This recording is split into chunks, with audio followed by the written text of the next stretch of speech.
kati bajjamu oluggi ne bamugamba bajja luzzaamu ne balugjamu agano ga bakina bakubidde ando kubone nga boy siriddamu kukola buvuyonzi nagala bakina kubidde abaniga balusima bajja n'ennyonyi ne balusima teke balukubanga ziteke ba yali yekwese munda kati baluno olwabweru olw'omu kisenge babubu erugwamu naga wowe anti bamuleeta bulati ani bamukuba bamuleeta ne bamukasuka ku pavers awo n'ava omusaayi mu nnyindo mu matu mu maaso mu kamwa bamwambudde ali bwereere bamugjamu engoye bwakaaba nsonyiwe siddamu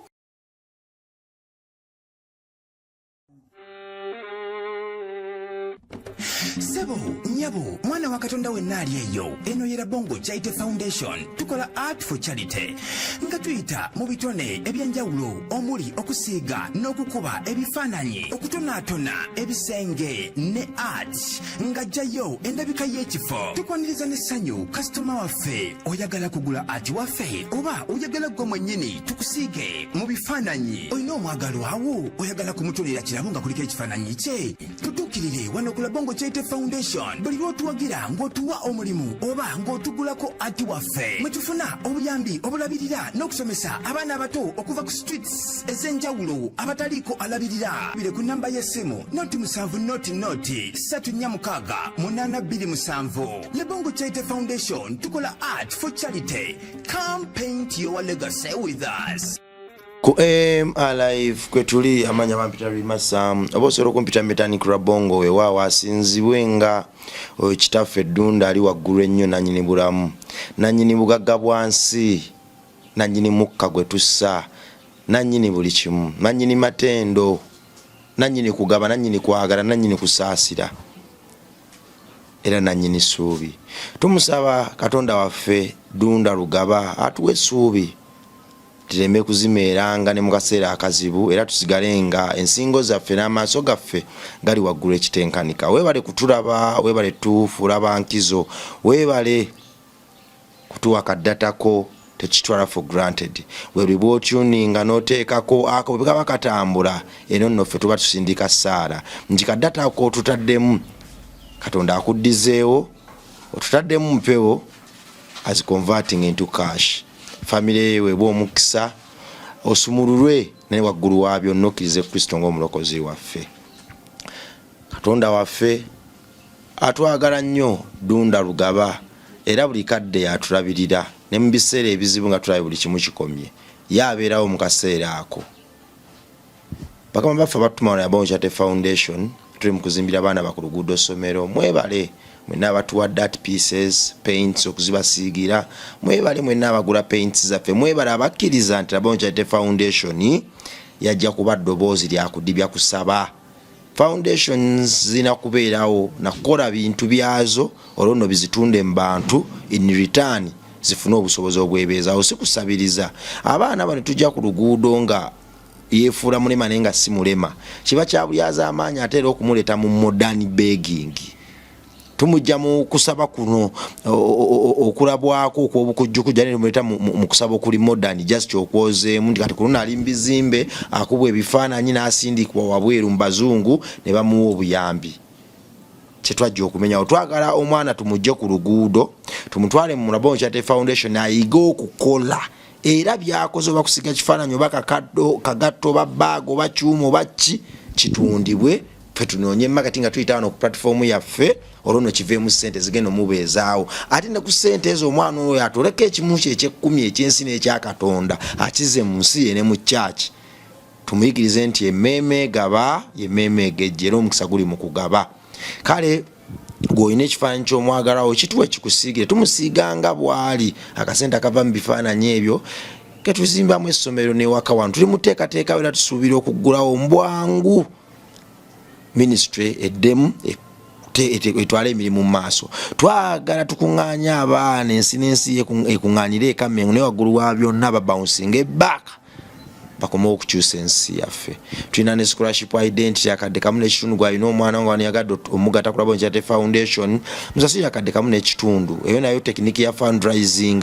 Kiki kyafunamu omwana oyo afuuka member w'oku ntikko tumusomesa okuva mu primary 1 paka mu P7 tadda musasula school fees paka ku myaka 18 scholarship identity eyo weggwerako. Ku myaka 18 tumukuddiza omwana CEO mbuli kimu kutunga kola nsawo kusoma Bible kola byuma kusiga bifaananyi kulango yemenye kindekeki tokotogera mwana wo jangu mulete mundabiro ekyasinza okuba ekikeeki awaggulu bikolwe kale abawo omukisa mwabawulira eddoboozi namwe abatola ekimu kyammwe eky'ekkumi ekyensi ne mukisigamba abaana bano mukama bawo omukisa. Kaspat kiri kitya embeera nnungi nnyo tuli mu kulayira ekyo ekitambula e Kampala esaazi weewa abantu babuuzeeko banange muli mutya abamanyi oluzungu sawa ya si good afternoon zina sawa good afternoon abamanyi olusiraamu assalaamu alaikum abamanyi olusoga kodeyo mu lukyolala kyekiraba baliwo abagabo babuuzaako abala babuuzeeko mu Luganda musiiba mutya era muli mutya weewaawo. Kaspat wae gye nvuddewo ajjudde enjiri lwakubanga kiruma nnyo okubanga nti tonnakkiriza nti enjiri eyo eri mu gye nvuddewo olina ogitambuza ddo tuddo ng'ekola ng'obujulizi okukyusa abalala. njiri kikaki nalikoko mu ghetto nenyigiddeko ku bumenyi bw'amateeka obw'enjawulo nkubyeko ku kikonde nweddeko ku watasibangako mbeera ndyanga ndi muzi wa misango nweddeko ku njaga n'ensuula eddalu. Njaga tuginywa kya bulijjo okunywa enjaga. Okyaginywa nakati oginywa gulaba kyewo nkyuka nfaanana abanywi b'enjaga nkijjamu ggwe nkyanywa enjaga wakyagi nze nywa enjaga nywa enjaga ddagala ate ngambye olaba nfaanana abanywi b'enjaga kyo badde otegeeza ate abanywa enjaga esinga bye bafaananambu ngamba oyo munywi wa njaga kati gwe kufaanana simanyi gwasooka oŋŋamba nti gwabyogeddeko nti enjaga biki byonna obyogedde. Nze nkujjukira eri mu ghetto zaffe nga nkusanga wano osiiba naye ennaku zino sikyakusangawo. Ati nywera munyonyo tokyanywera eri mu ghetto zaffe wansanganga wammweyo mu ghetto naye kati nze nywera munyonyo nyo n'abajjeno yakusuula eddalo ejja kuddamu ekusuula eddalo ate abajjeno esuula eddalo onywa enjaga nga baleese ekibbo ky'ebyokulya era yakusuula eddalo yali njaga ya mu ghetto yesuula eddalo ereetedde abavubuka ennaku zino okulaba nga balwana. Kaspat tuddaawo eŋŋomi efuuse eŋŋomi kakati Kaspat bw'otunuulira ebibinja engeri gye bigenda byetondawo Kisirandi wamulabye gwe wamundiitira ntumukolako interview Kisirandi bamukuba oluba naye naade nkyasaasira Kisirandi nendaba buvidiyo nga tawemuddewo ng'ali ku maama wa muntu amuwemula buli kimu olinyanga maama wo olinyanga maama wo ningamba Kisirandi gayanyiiga ati Kisirandi ajafuna ekituufu kyayagala okufuna oba okyali ku Kisirandi ogenda okulaba Nankulabi ogenda okulaba Zana ogenda okulaba Nansana andi owezana asitudde kati owezana yaliko kati buli kitundu kyonna kiriko obubinja bwakyo babaniga obuwagala ebiso obuwagala baati teke kati engatto ekyasinza okuba ey'ettunzi mu ghetto Timbaland yafa tulagawa gwe nga gwalina experience mu bintu bino ebintu bikuze bukuzi bigenda biggwawo oba kiki ekigenda mu maaso just kati obuzibu obuliwo essaawa zino abavubuka bagenda babaleetera jeno gwe babateekamu masiwa ghetto jeno ki oye jeno ddamule ne kuteesa jeno ddamula ne kuteesa siba ghetto kati bo ate basinze owaga abavubuka abokukola ebintu ebyo kuba buli muvubuka omugamba kagamba asoosanga nga alina ekifaananyi kya President Museveni awo kugundiye ngaawo ne t-shirt za President Museveni ngoma yajja sokukola effujjo nalina lyasobola okukola mu ggwanga kati password abangi bakozesa okukola effujjo mu ggwanga bifaananyi bya mukulembeze wa ggwanga President Museveni bakozesa abavubuka bonna ghetto zonna ezisinga balina ebifaananyi bya President Museveni era bwe bakola effujjo. President Museveni talangiriranga kesho ate kati bo kibakozesa kitegedde edda twalinanga Kabaya nga ye ghetto president nga tewali buvuyo ng'avuka kizibu kufuulira avuka nti bajja ejjambia ne kati ghetto president alinga omulonde yekuteesa nani ne Damulira webanga be ghetto president ate Buchaman baabo mujjako dda babajjako dda babakulira bo batwala butwazi bubaka wa president babakulira okuba president wa ghetto kyetaagisa kwesaazi nomenye wa ghetto yavuga tujja fesamu kutesa fesamu gundi yatugafe gundi yatugaa jino damu yatugamba ne batowa order ali abatowera order nga bo okuba president wa ghetto kubanga singa president wa ghetto eno bango ina era olimu embeera ey'obufuzi ey'obukulembeze ngola Museveni kizibu kyasanga abantu bakola fujjo nga bamuliko nnyo n'okusinga bano abamwekoonako obwekoonyi kitegeera ngola Fulufige emachine nti ajja n'atulugunya omuntu w'akatale ng'akimanyi yeekoona ku president Museveni. Fulufige atulugunya abantu ayaya nze omukazi yampitako awo nga Fulufige amuzimba emmanju ne bayiwe omusenyu ku nnyumba ye ate Fulufige amaliza asibye oyo omukazi ngamusibira ki amusiba okwogera talina kwogera nti yeekoona ku president Museveni kwakozesa gemaanyi gakozesa president Museveni ne poliisi kasaba funa abakulu ba poliisi basatu ba DPC anti lwajja siba ensi yonna agimalewo.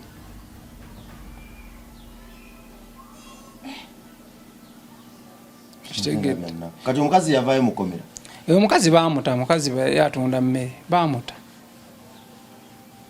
naye yamusiba kazi w'emmere umwe osibira omukazi w'emmere ng'ozimba kalina n'osiba omukazi w'emmere atunda emmere ey'Enkumi 4 n'omuntu wa ku poliisi n'asula olunaku lulamba lwakuba ggwe oyogera nnyo oyogere wa Museveni Museveni tamumanyi nno bayizaawe ani Fulufige amani tamumanyi alina ebifaananyi nga bali bonna Brad Museveni aba tabamanyi babagamba bagambe tugakweta Eddy Kenzo nga tamumanyi Museveni omuntu gwamanyi Bubwani Kamiri Fedukulu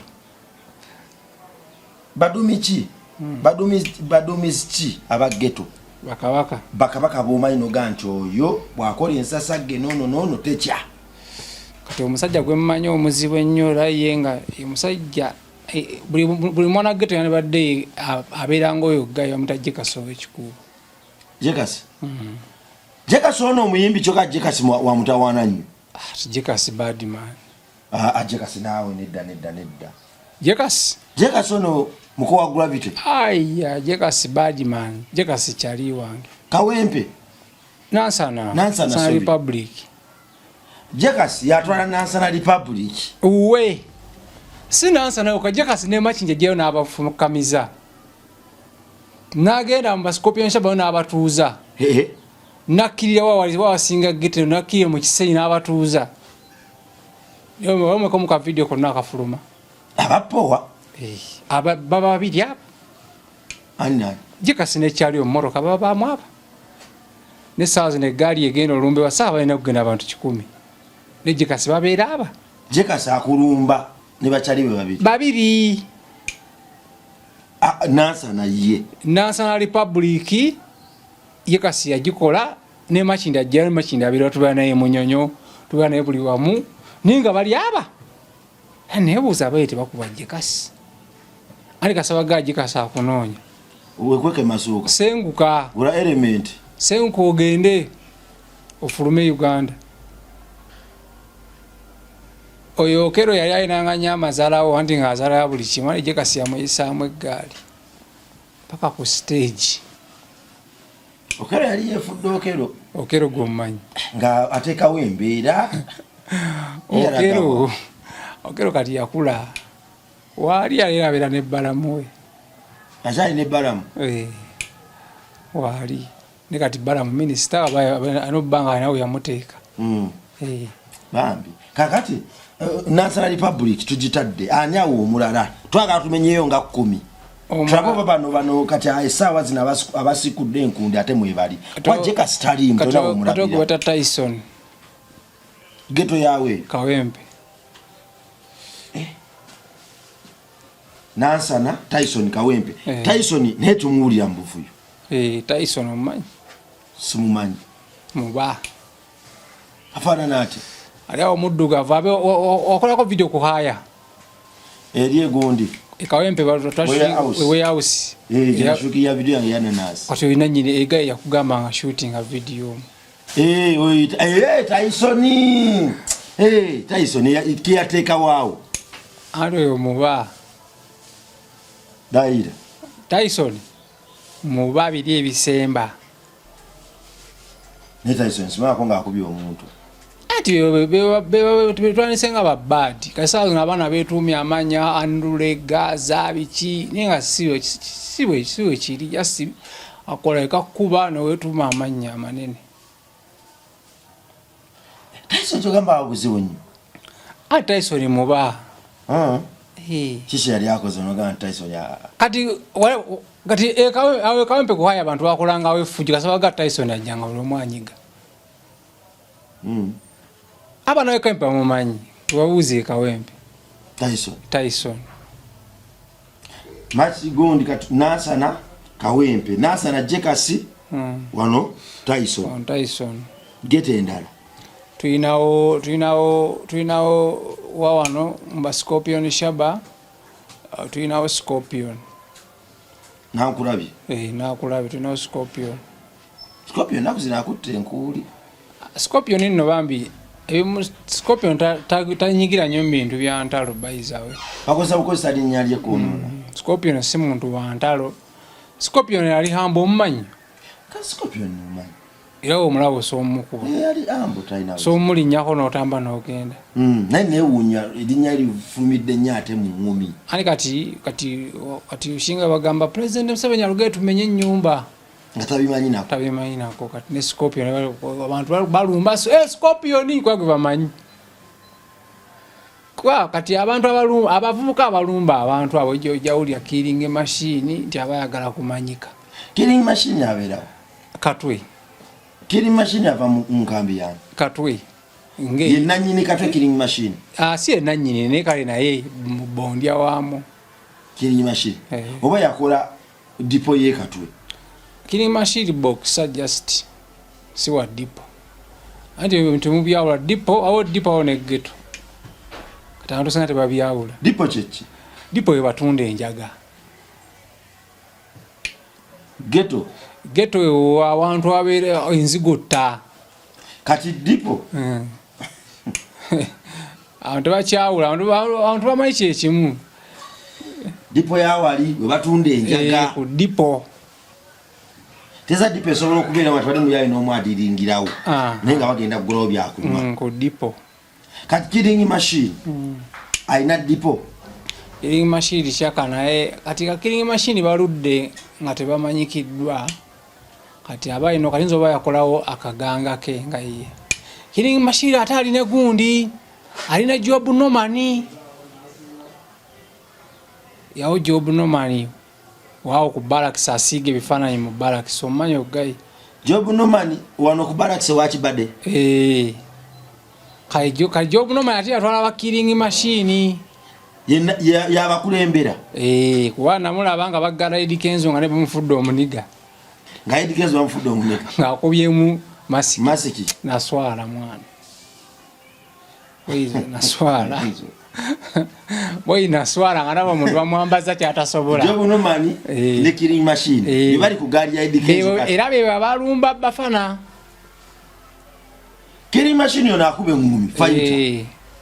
Naye yadda ku kigaali kati ebikole yabivaamu ne mu misinde abadde ku kigaali mwana nagwamu amaanyi nga ndaba killing machine ali mu bintu ebyo boxer nali mpagirayo gayi bamutakiwanuka nga njeganyo kiwanuka obulamu bwange bonna be balumba ze bafana ku Galaxy twama killing machine omuwanvu killing machine abadde abuze embanga nene sinakoma owulira killing machine aba yagalwana nani Saddamu ya killing machine amusanga nye buzige eyo kati adawula tenga mulaba nena uli mwana nga nswadde nga mwana killing machine otuswazizza nnyo sokoleke abantu bano Eddy Kenzo yabasasula banombeza bafana mwana nachali wanga abeya ne Job Nomani yanga mwana tukuuma sente zaffe zafana yali ayingire mu kasende ka IDK ka federation akakuba akamala yali ali muzifu mita mu nga akuzabya ziyikira abaniga IDK zoraga kaza sulaba niga tukume sente za tukume sente cyali waganya mwa tukuma sente kasipati tutunenya tuli mu kuma kasente kafe emugaye mwakoze ensobi boy mwalabisiza nnyo ale bodda bintu byomwogera bikabiraga baba tumye butuma leka ti omuntu aba yavuma bakimugamba ti avuma bakazi bammwe omende omuntu ngoze mukubo mubirawo ngomuntu yakosa wojjo okuba mukube n'otamba n'ogenda neka soyo linga awandira mubaka gwandi mula bakazi baffe tulina bakazi baffe omanyi no bamutumye talina nsonga ntuufu bafana alina owemula muyimbi wano mubayimbi abatubye show yanyumya adde bafana era kimuwagundi okuwemula kya bulijjo Kaspati kushana eno totoyisako obulimba bwe butyo nawo okuwemula kati kigambo kyayogera ekibi bagala business zangu kigambo kyayogera ekibi ani bafana kigambo kyayogera nga kibi gwe ngati bafana gwe kigambo ekibi bana Kaspati omuntu nawo onyiga ovayo ekigambo futuyomba mu luzungu mama ote yanyiganga atya mama ote yanyiganga batatawo bevumanga bogus stupid paka yo weyambadde kasati kabe Illuminati Kaspati paka yo cross go kali no musalaba muchenyi ate omusalaba guva mu galubindi just bino lojja bitegeera bino byewala Kaspati killing machine katwe jekasi Nansana Republic jekasi waona gundi onani Scorpion Tyson Kawempe ali omulala Scorpion Shaba baita watyawo katunduke wakaita batakukaberamu nakulabye tawo ni makona wa bamuda eruda eri mu Kisenyi makona oluto lunene nja mukuleetako makona yawaga kukuba azokuba abantu ayi no oluto lunene makona bambi si muntu muzibu ejja simu mukambwe geta ajibezaawo ajanga si muzibu babona boyogedde bazibu si bazibu naawe oli bacampa abakuba ate nga saabo abajasi balina llo nabo bawamba bwambi bufuzi nate waliwo ababakubira waliyo abantu abali eyo nga mu kufumita engumi nga afumita ekyalo gye bali bangi nja bakumenyera amanya nabo ngenda bakuwa gye bali kati bano wetwogerako balina llo bawamba Scorpion ojja n'omulinyako engatto n'otamba n'ogenda n'atakukuba naye singa waya zivaako bulungi ajja kukola kyasobola okukola makona mulaba ekigambo nakyo alina kingi makona nabira ku TikTok omusajja omukadde omunene okola muvubuka yasi munene anywa bbiya makona lyawo munene nimulodi yayisaamu nimulodi eggaali kati nali nimulodi ngamba eyambisizaamu eggaali olutwale lusinga ku lwange nedi makona lyamugamba gwe nimulodi nyakuba eri ebbuto sibiki tumugamba esajja lyakugeriga kukuba ebbuto kodimoli kati nze yasinga nze akwasa ayagala kulumba makona mugabe nimulodi yagamba ebbuto lisinga kulirye anti bali bagenda kuba nimulodi kumulagako amakwata sawa kukola bintu ebyo makona alinga chairman yasala emisango gy'omugeta awo ne wane machindi osomukubira kasimu abantu bano bomenye bonna bafugewa bafuga ne machindi tali atafuga machindi wano ne machindi ne buli omu afugamu katono kwanza nina omuniga yakolako effujja emachindi kati nga wakabuli nnyo kati kyenakola nenkubiramu gasi essimu nemugawaye awo omuniga akozamu ezalawo wano emachindi anti gasi yamuba essimu muteyaddamu gasi ya Kawempe gasi ya Kawempe yayine Kawempe nakuba emachindi ani gasi yakuba essimu nga akuba machindi na gasi sebo bangambye osumbwa bakyali bange ate omuniga addamu kuŋŋamba mwana kitega ebintu bijjawo ebyo sokoleke Gasia Tyson yamutwale Kawempe Gasia batambula ne Tyson era batambula babiri andi Tyson talabika boxer yikatakati boxer takirizibwa kugenda mu nsasage za kisirusiru ezo kadinyenga bamugaga kasenga Tyson akuye simu nalaba nkuliko naga yesebo nze Tyson sebo bangambe wenama gundi gokolao mu ghetto ze machine kiri kito amakosa lero nakulumira nedda ama balimba abo kale Gasia yagiyisa namu Gasia yagivuga nejja neyingira mu machine ekiro saa 6 tubeerako wa Sweet Kid awo ntukirira kwa buli omutukirya waneno wansi ku baraksi neva munga ku mwenda era omuganti ni mechanic yankolako embi atukulinda muninda tukulinda ngoyita nze ndi invisible ai Gasia andi Gasia ye asoka na kuchekina nawe oli invisible baya kola byoli gundi byakola oli omusajja yaniongo baka kabata ati kolo fuka kabata ola bikwata invisible kakati machinde wanya afugawo machinde mulimu ba top banji machinde waliwo omusajja ali ku kibaati awo dokita si dokita aliawo muwanvu nyalo bayane erinyale bananya sirimaine muwanvu anti bana yakukuba olwiru monodduka emisi nakola mubana eto mumanyi nti badi mayenti nete era bisanaye ali awo bamuyita obani gaya ali awo ku kibaati kyali wa dokita ai muba atogo bayita lastandiwa machindi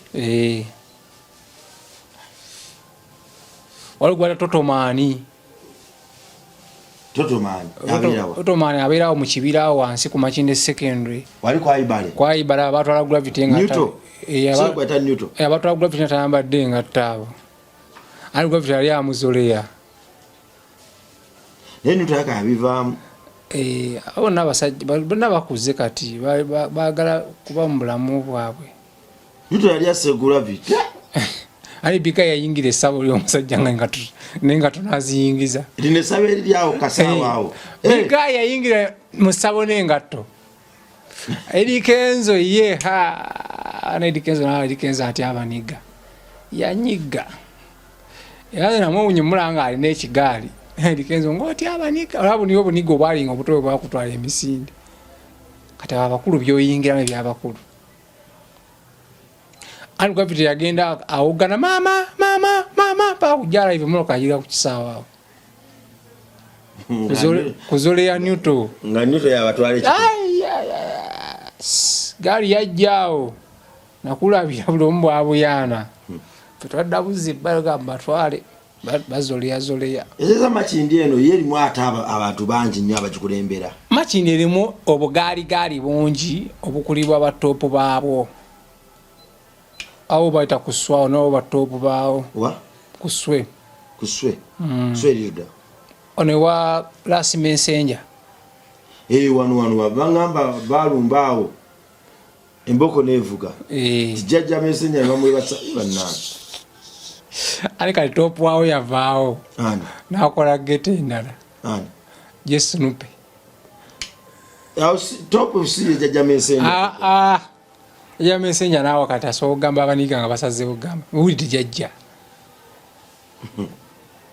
awo chali wange omulala ali awo omuyitani alawo rasta naye bashafaruku naye muzibu gundi ono sala kaviri mbabamba bakuba empi ne badduka bamba neyo geto yeyo mbaba kati waliwo awo owakuleekaana awo basamawanga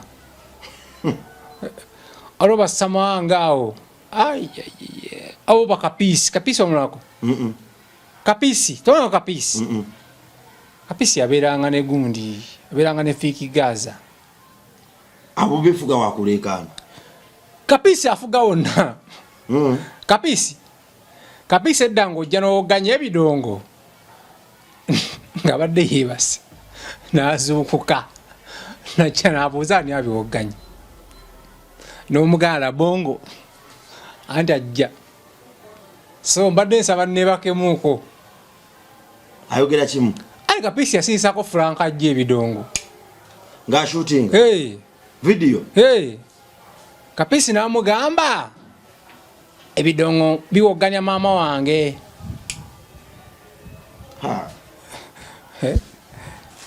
Frank ya shooting video Kapisi amugambye ebidongo biwoganya maama wange tusaba kuwumulamu ko Frank atosobola bitabisiisa kati Kapisi aliko kato awo gwe bayita kato mulongo nsobola omumanyi yasambanga nnyo akapiira kwa Ibali muganda oli yafa gwe bakuba amasasi aba babeeranga kujja live ng'oyambuka awo kiyumba ng'oyambuka kujja live eri empya enkadde eri kagodo kale ennyumba eri awo omulongo Kapisi bali babeera akweza ennyumba awo mama abwe yeebase Frank ajja ali eri ku studio Frank ajja shooting a video byogana ebidongo amujoga nnyo nga wala nnyo Kapisi agende eri ebusabalanga byogana n'abagange na business abe nagende busabala naga mubiwoganya yezira Saudi ya kwagala kwebaka njagala kwebaka muko walingawo ande Malala yalagawa ande Malala yalitabira wano ku street ya waggulu ande Malala yali akuba zonna ande Malala buladi yali nemuzibu naye ande Malala oyo waliwo yakyakira nga tasudde bantu wowe ande Malala si mukubi just ayinallo naye newali abamusuula just ayinallo anda alina kibayita lo buladi kati abo Kampala ababawulira mu Kampala ngamba Kampala ali bad nnyo Kampala oyo wa city events andi kati omubuuza abo bweyayibo Makindi bajjoero olaba ku bajjoero gwe bakampala bajjoero bakula anze gaze nkole fujje Makindi tosobola kunkoonako nawe kimanyi nti okole fujjo anze nkole fujjo awasaanidde efujjo kimanyi nti byo baddungi nkola awasaanidde bajja kukusiba onsanze ne mukazi wange baŋŋambye otansi omukwana ngumi ng'ekukuba engalo ki zino ezikuba omuntu ezo ate kulazima okukuba tesikubanga ku muntu bukyaŋŋambaawo sina omuniga yakwanako ddemu wange ye munyonyo yamukwana ne mugambako kaddemu yalinamu akasene nga nze ddemu simuwa bulungi budde kati omuniga n'agamba kana akaniga kalina ezzalawo kati omuniga n'ankuba akaseeriddemu kaddemu babatere nga ajja n'abiŋŋamba kati munnaye omuniga oyo nga tanfumita ng'ome kiro mu lubuto oba kuluba amatu maaso mimwa yazinkuba ekiro kati awempoggana ngezi obirumi buyitiridde kwa yannuma n'okutu sonyiwa yannuma okutu kati waluma okutu nempoggana naye brand odi waffe yali kyaliwa nga mmatira nnyo nakasipatala obadde ki muga omuniga ono neiba etanfumise ngumi nannuma n'okunnuma naye ne mugana naye ekiddirira landiroodi obiyingiramu ekiddirira ani nakubirawo kyaliwa nga omwessimu emunyonye eggaba eyo bajjanga 7 ku ssaawa nga 5 ez'ekiro ez'emisana kati landiroodi bamugamba tugakumenya kati gayi yeesibira mu nnyumba naggalawo oluggi ng'amanyi kikoze ki kiwedde maze omukuba oyo kiwedde kati yeggalire mu nnyumba anti oluggi balugjamu nga nena ndodi araba Viola mutanga Viola mukazi wa Capex umwali mulwanira mukazi wa Capex yali landodi waffe yamuta Viola Capex wa CBS kati mukazi yali landodi waffe kati bajjamu oluggi ne bamugaba bajja luzzaamu ne balugjamu nagano ga bakina bakubidde andi okuvone nga boy siriddamu kukola buvuyonzi nagala bakina kubidde abaniga balusima bajja n'ennyondo ne balusima teke balukubanga ziteke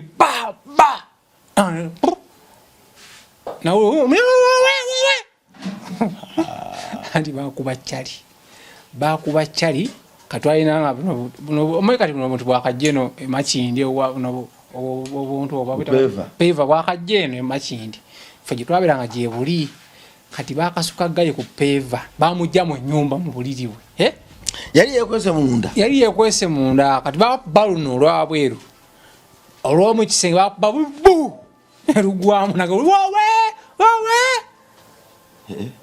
anti bamuleeta bulaati kati nange nagala lwaki gayi kinabakubidde ani bamukuba bamuleeta namukasuka ku peva zaawo n'ava omusaayi mu nnyindo mu matu mu maaso mu kamwa Valo naduka neyesibira mu nyumba Land Road yakamussa omuntu. Olukubira police. Police batu agigenzeeko dda. Bantwala ku police batwala mu ddwaliro ne banzijanjaba tugana ku police. Police atuga mu mukoleko. Anze byange police banga mukoleko. Tujja mu mukolirako oyo. Avuga gufuwa ali angante. Gufuwa. Shomusayi buli wamu. Abantu bamwambudde ali bwerere. Bamujjamu engoye. Bwakaaba. Yawo. Sonyiwe sidamu asipato nzisiza. Konze brad. Kayenze nasoka ne mpuli nako baiza we. Na twachikola n'ekyano manengamba. Kibamukoze bali jasikaye mali mabega eda fetu agalanga nyegenyege. Kati nganze nina abana abagalanga nyegenyege. Kicho ito okugalawo nyegenyege. Okubanga bakuuma nyegenyege. Si police zina eda pusewa abana beyo egundi gaba bagalanga nyegenyege. Bagenda batya? Nga batuwa sente. Basi nizibatu. Ne bagenda nyegenyege. Ne bambala tag. Togena ko waneno, togena ko wano bayita. Olaba ekololo. Katekola uli bala nga yekumwera baniga. Siba security. Baniga. Parking wali parking wano. Tebakola fujjo. Bakola ko yalikoze fujjo. Kaso eta amalala nga bakolako. Bebakuwa parking abaniga.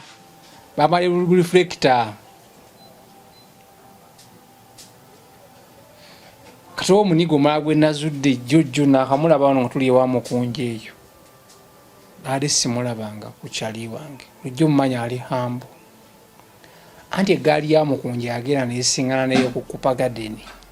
Kukupa garden naliwe gaali. Iya gaali ziri awo nga 10. Gasi zirabangako. Ziri awo nga 10 zibawo nga zisirise ziba mu cover. Zibawo nga zisirise gwe kole fujjo. Lwana bine bagundi bebajja bagundi bano ba pesti. Kati bazigamba police ejja. Bapesi ogende wa mukunje. Bakubasina bagaba ne muve police eri mukujjaawo. Nezidduka. Bapesti bajja. Ali baite bavaawo. Kati brother abaye beekuba tawanze nanebbwa. Ndewo inogu. Beekuba. Mukwekuba kati nze nali manyi baani bafango ne bazze. Kamanzi nali eri munda. Kati ngino uli abulu mwadduka mukunjaira kutejambi agisudde nga bannange. Kati nze ngazo omugezi soli nyalo ku baati. Kane mpalampa ngende waggulu ku baati. Anti kati mukulinye chupa ya ansala. Nona wansala nenga mwayo ntono nabivaamu dda. Abiko wa mukunja akola byo kungamba kasipa jango managing. Gwe manager wa mukunja. Nze manager ga ndakulumu nagoba. Wakanga kube ngumi. Kwana mukujanda be ngumi ndakuzina agisuza. Mukunya sage nambya ngumi nagenda kutegeka show. Managing show. Nze ndi wa show. Kaya ko nafuna ennaku nyingi okubanga nafuna ebbali engumi. Kwa hivyo twabikuliramu twabivaamu. Bachali bafe bangi bafudde. Nyono bangi bafudde. Nze za bonka kakuba kanvano ngende Luwero. Sanga omuntu akulye eggaali nga atamanyi. Kangende Masaka.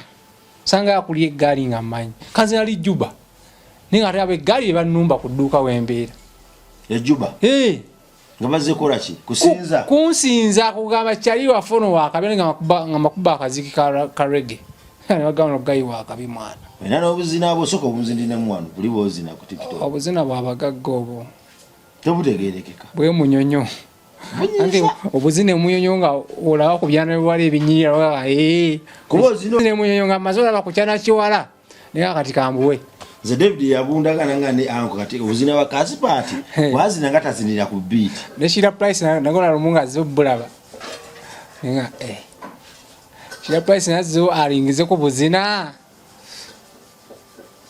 kati yawo nengamba yabwe nemfuni bwana sina nkovu kumiri wani nafunye yeno anage ne kati chaka nchakula ino yabuze nekati singe obadde gusinga tewona ni mukuru nyi omuntu atakula nkovu tevaawo kikyakula omuntu nga takyakula enkovu zisigala ze muliko sikyotegeeza omuntu nga takula nga yakoma wafune bwe enkovu esigala we waba kumubalabira kuki ku nkovu kati yange eriwa esigala fune bagula ngasigala nga we terikola terikala libeeraawo lyebuza katuddewa bayina mala kusala kanyama bazibe enkovu naye nze yazibye dda era nagaba naye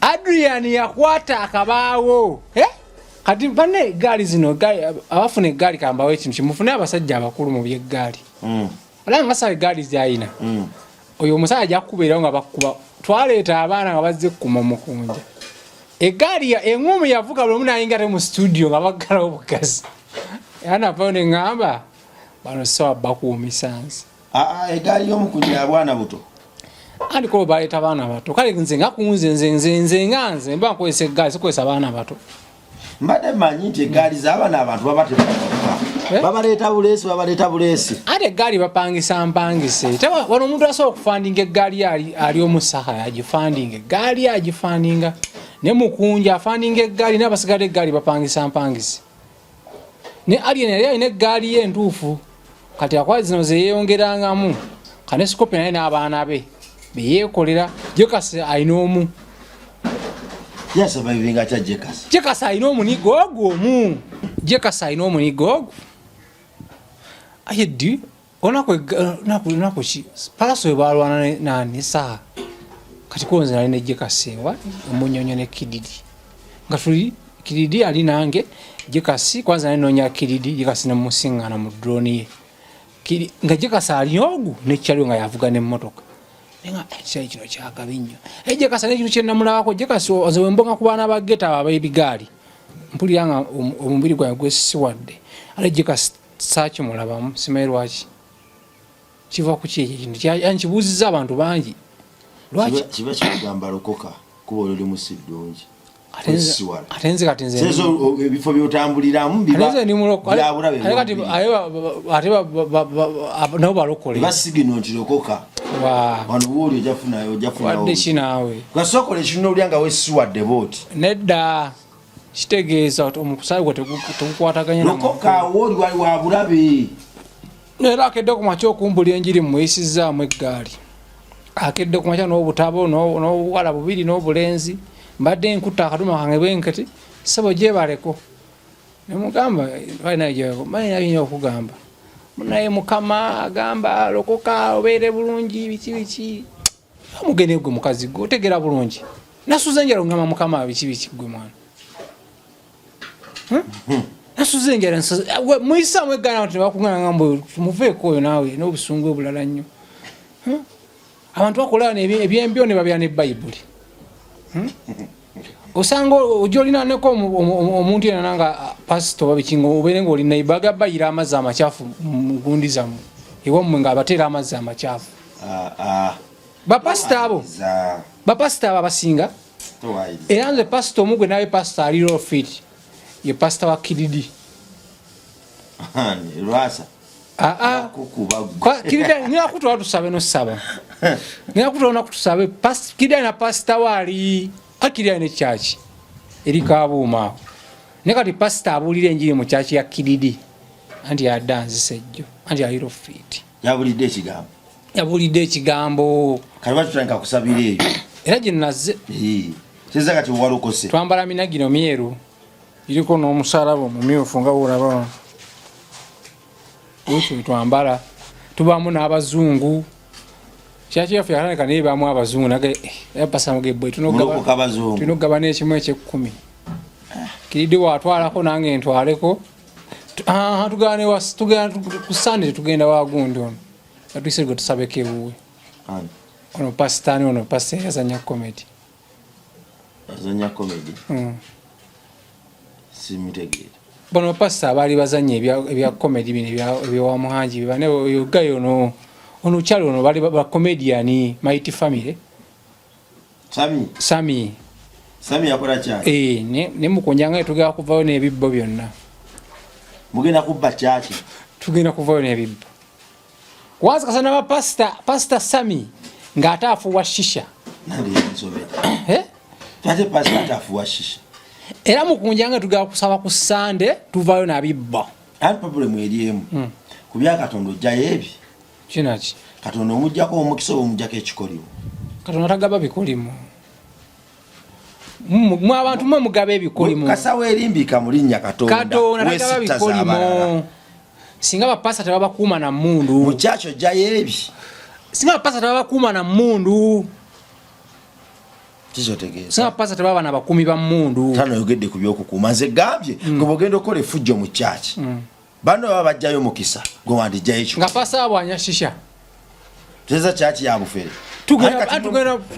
mwene pastor wa mwanya shisha mwena mujja kunonoza akakolimo ge butagenda kusobola wayi niba pastor walane bakozesa sinako pastor ngajja muhya soko kuba walaji nakuba sauti ku microphone oga kishini soko bawalaji ku saa 11 chacha jao ko emu saa jao ko emu nga walaji amusuzemu ku 12 nimba ko ne pastor ngatosola mukakola naye yanga kasiparo jojo nsabe ko mu chachi muganja kujjo bijja chankana kalamazi mane chango ba mu chachi no baize sikunyumiza awanyumiza leva kweche ekirala uliriza nagenda ko mu chachi endalo gwasoka ne school fees kasomero bwe nagenda to omuwala bana babulize enjiri ababeera bayamba ko ba pastor yagaba balabanete muogane kasipati wange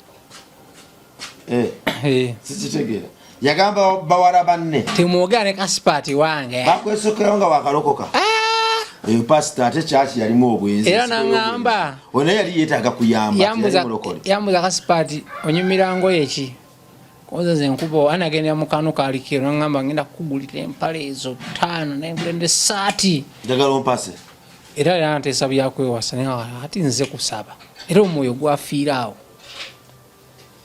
ngo franyo obuzibu mbakazi b'omukyaki balina omuzimu gw'okwaka bulalize bulengera mu kyaki kati nakuzala abakazi beeyongedde okunsumbuwa kajjo nali ku shoot ndaba abakazi buli omu ayagala kumpa ennamba nenga ne mwazi nava ku bakazi enzuku yakujja ku bakazi z'abakazi mbatya mwaki abakazi ku side yange kyekizibu mu bulamu bwange ng'ogyeko maama wange naye abato ebitonde ebikazi era ndi wano ndi mukusonda omukwano gwengendo olaga embwa yange ng'omukazi ngulagirage omukwano akasipati yongosa abantu bajja kufuna bubi okulaga embwa yange nga nsojjuwa omukazi kye naani muwadde bagamba oyo gayi longosa kasasiro lwaki tuwalaba akavidiyo k'omusajja yali yegaddanga ku mbwa waguze embwa nze nina embwa ye mukazi wo nina embwa nga kyali nga bakyali bange nina embwa zange 2 ati kasipati omulembe gwe tulimu olina okuba straight abantu bajja kufuna bubi ogambye waguze embwa oyagala giraga mukwano gwe nga olabani gamba okulabirira nga olaba President Museveni wayagala ennyo ente ze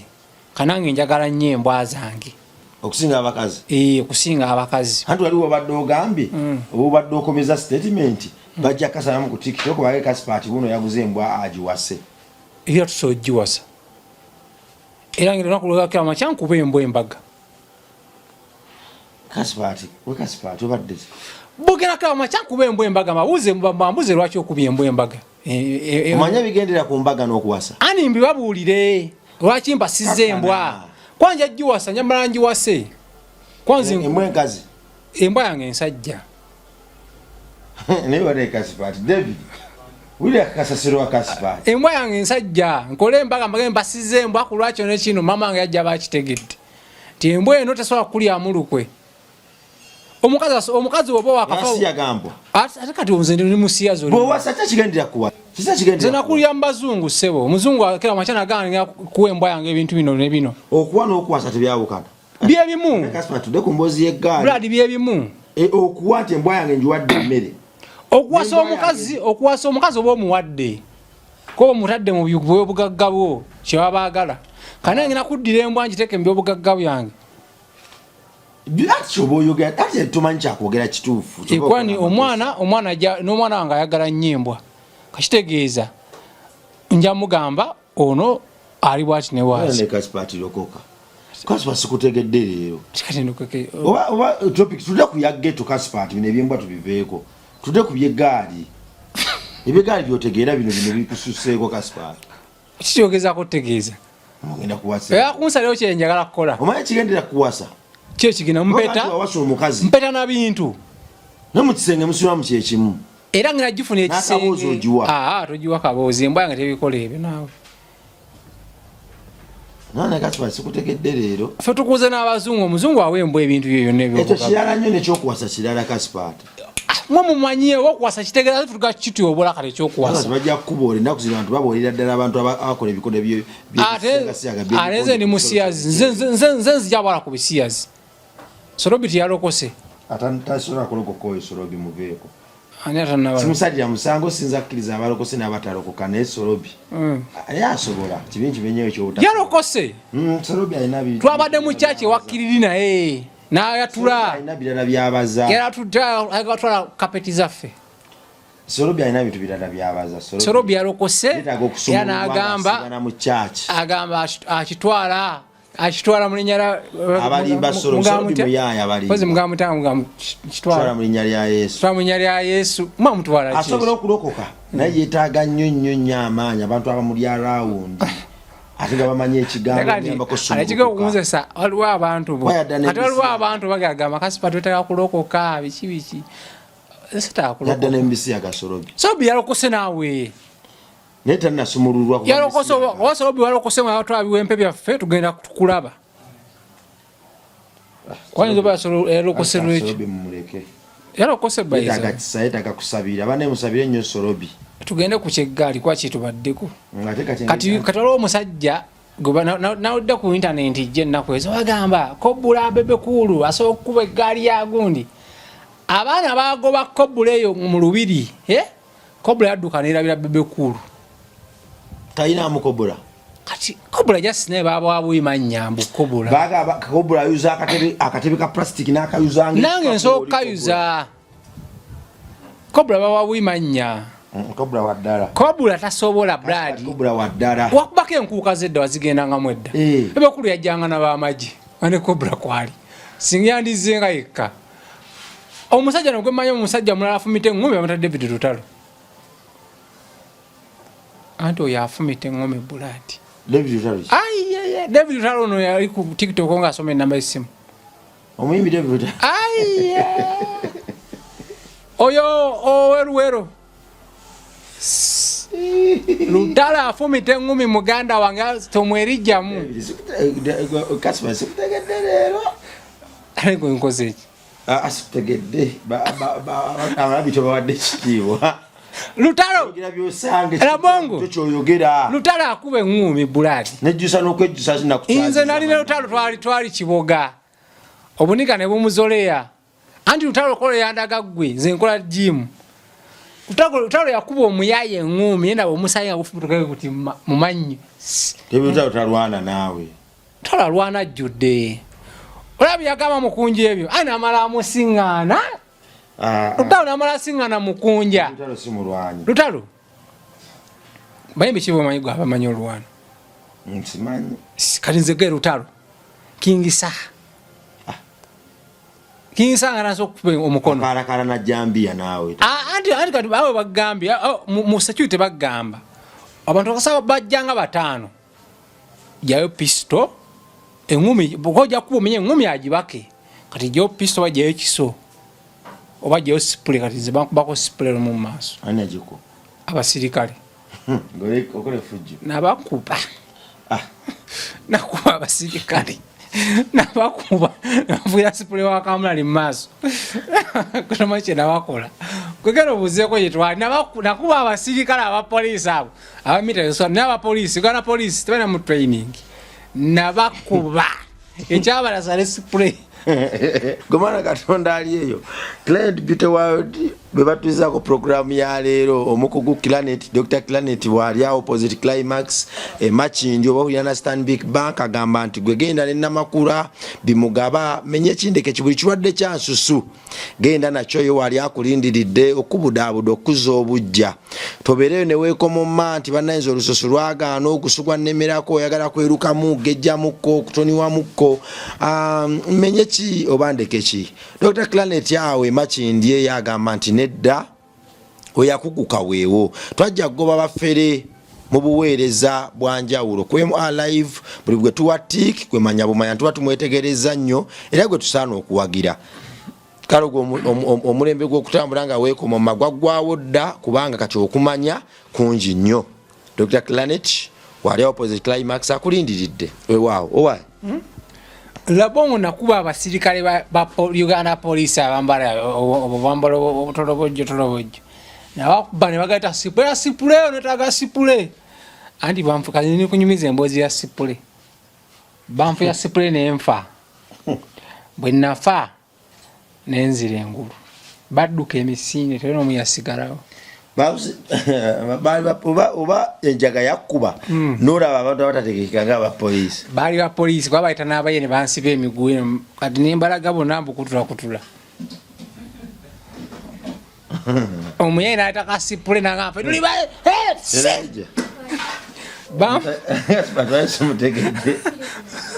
ali mu firimu zanyumya banfuira sipule mu maaso ajja kuyimiza olutalo lwa sipule lwali lwa ttaka mwali mulwanira ttaka nga balibbye kati ngono aliguze abagakayi kagadde tulemesaako tukakube tukatte bali bakakunza misana yakunzita kati nja kuota olwadde ettaka n'omusajja omumanyi era tayimu ene ejja tuuka agenda ku tayimu ena atotuuka ng'abansingako bamaze otutuuka waki yanfuira sipule owa poliisi yanfuira sipule ssebo ng'agamba mukatte nga bansibye ne bamale bansuulayo mu kisiko Eutalo yajju kunyumiza olwo naye gwe kyolina omumanya twakubagana n'abapoliisi tukobe wano leero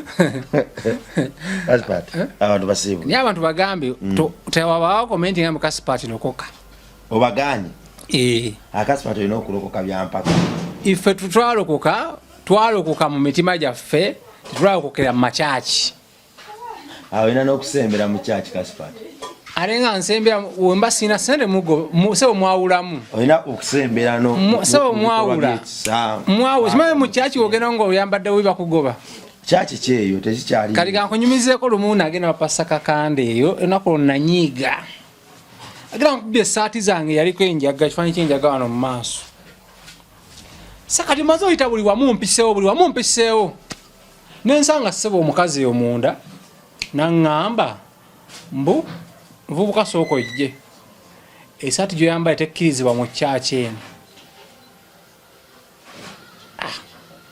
era yo omukadde oyo omwana simu oba Katonda aliddamu nemusanga kwa simenti wawe Katonda enengoye zaga tugenda mu kyalo lugenda mu kyaki omukadde oyo yanyiza ninga kaluvolo nesonyiwa obulokole ng'ogusonyiye nnyo omukazi oli ow'enziku yansonyiza obulokole oyo omukadde yangambo panzi saati zino ziriko ebifaananyi samba sitereko kifaananyi yangambo ebyo bifaananyi tebikkirizibwa oba promoting enjaga mu kyaki nemubuuza kyagawe saati Katonda yawula engoye Katonda yeno tayambadde musajja wattu twamupa emiwa talina mu ngoye ffe benyife tumweteko kaleeso tukamusiba aleme kuswalira ffe ne kati bana alina abayizi obulokole obukulu mutuswaziza mu nkamugazimu abayizi obulokole obukulu muyina olugezigezi omulokole ayizi obulokole obukulu ate ayinza okukutta nvubuka oyambadde bubizi n'empale ennyimpi tezijja mu kyaki nvubuka oyina ttatu bana abalokole abayizi obukulu mutuswaza namu kanzo zeni mikwano gya pasito kimanyi pasito ekabuma yangayo wena basungu beno twalako yadabe mukisa neno omukisa nesinga kwaye muvubuka era nesinga ade bana abakadde bo mu kyaki bana ababeere bannange omuvubuka oyo bannanga yambadde bubi twagenze ne simple kira tugenda tuyingire kyaki ntusaba kiridi yaweereza Kaso batusibwa abantu. Kiriyaweereza. Sibwa abantu. Kiriyakusesa. Sibwa abantu. Ati uli mu comedy wonze ndi serious goli mu comedy. Kale gundi adatuweereza. Kiridize namulaba musaba. Ate mbwa ate yaweereza. Yadaweereza. Mulaba musaba ng'asaba mpeta z'amaanyi. Ebyaddala. Mpeta zino okufuna amaanyi. Gwe mwana Katonda ali eyo. Yesu ly'ekkubo kye kitangaala bwe bulamu. Gy'okoma okumumanya ng'obudde bukyali, gy'ogenda okukoma okumweyagaliramu. Lekeraawo okwatula Kristo nga tokyalina n'amaanyi gamuweereza. Yatutuma kwagala na kumusinza. Talina by'amaanyi nnyo byatwetaagamu. Ebyambyo ne bikolwa mu kyaki Kristo si yaba abikoze. Bw'oba weekubye ekisaati ky'ekiriko ekikola ky'enjaga ne bagoba mu kyaki oyo Kristo si yabagobye. N'abagobye aba muntu nga ggwe so saasira musaasire olwo ne weeyongera okwagala Kristo wo kuba tatugoba tatuboola.